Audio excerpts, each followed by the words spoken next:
Hello les amis, je vous retrouve pour une nouvelle vidéo sur le football français et la Ligue 2.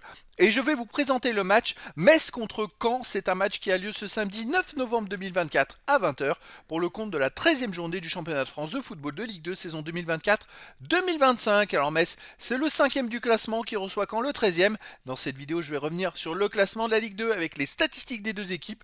On verra aussi le classement des meilleurs buteurs et meilleurs passeurs de Ligue 2, ainsi que pour ces deux équipes en Ligue 2. Puis on enchaînera par tous les résultats et stats de tous les matchs joués depuis le début de la saison par Metz et Caen. Et on terminera par les compositions d'équipes et tactiques éventuelles, ce qui nous permettra d'avoir une idée, une tendance à cette rencontre.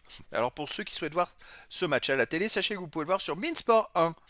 Et donc, au classement, Metz est pour l'instant barragiste pour la montée en Ligue 1. Ils sont 5e avec 21 points en 12 matchs, 6 victoires, 3 nuls, 3 défaites, 20 buts pour 12 comptes, plus 8 de différence de but. Bon, ils ont 2 points de retard sur le deuxième, c'est plutôt serré. 5 points de retard sur le premier et 2 points d'avance sur les poursuivants. Caen de son côté est 13e avec 14 points en 12 matchs, 4 victoires de nul, 6 défaites, 14 buts marqués, 16 buts encaissés, moins 2 de différence de but. Caen n'a que 3 points d'avance sur le premier relégable. Ils ont besoin de prendre des points. Au niveau des buteurs, pour Metz, on a le deuxième meilleur marqueur de Ligue 2 qui est Sabali avec 8 buts.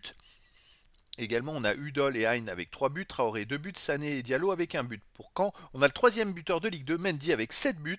Ensuite, Brahimi, Gomis et Le Breton 2 buts. Rajo avec 1 but.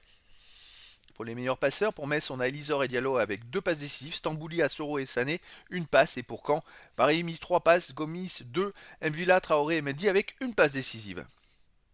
Alors les résultats depuis le début de la saison, Metz n'a perdu que 3 fois finalement, mais vous voyez, ils n'arrivent pas à enchaîner 2 victoires d'affilée, alors c'est quand même marquant depuis le début de la saison.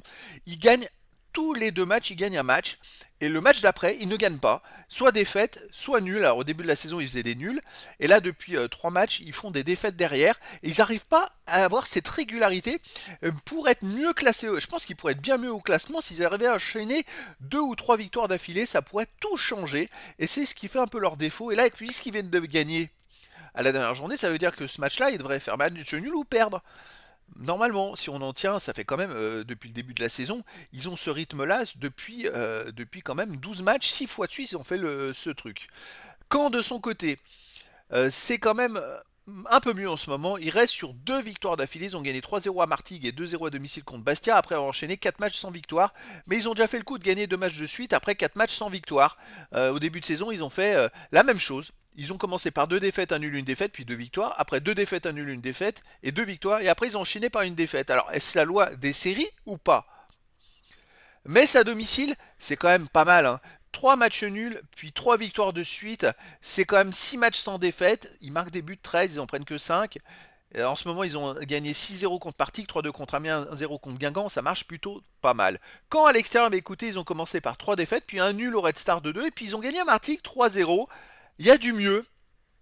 C'est quand même étonnant. Malgré tout, je pense que Metz devrait casser cette mauvaise série d'enchaîner des mauvais matchs après avoir fait une victoire. Et je verrais bien une victoire de Metz 2-1 contre Caen. Au niveau des compositions d'équipe et tactique pour Metz, on aurait du 4-2-3-1 gardien Si ou Kidja, défense Kouaou ou Colin, Sané, Traoré, Udol, milieu de terrain défensif Stambouli et Deminguet, milieu offensif et ailier Jallo, Hein et Diallo, attaquant Sabali. Et pour Caen, on aurait aussi du 4-2-3-1 avec gardien Clémentia, défense Henri, Traoré, Thomas, Lecueche, milieu de terrain défensif Le Breton et De Boï, milieu offensif et ailier Kérémé, Brahimi, Gomis et attaquant Mendy. Donc voilà les amis, le décor est planté entre ces deux équipes et donc je vous donne rendez-vous ce samedi 9 novembre 2024 à 20h pour le match de la 13e journée du championnat de France de football de Ligue 2 saison 2024-2025. Metz, le 5e du classement, reçoit Caen, le 13e. Voilà les amis, je vous dis à très bientôt pour une nouvelle vidéo.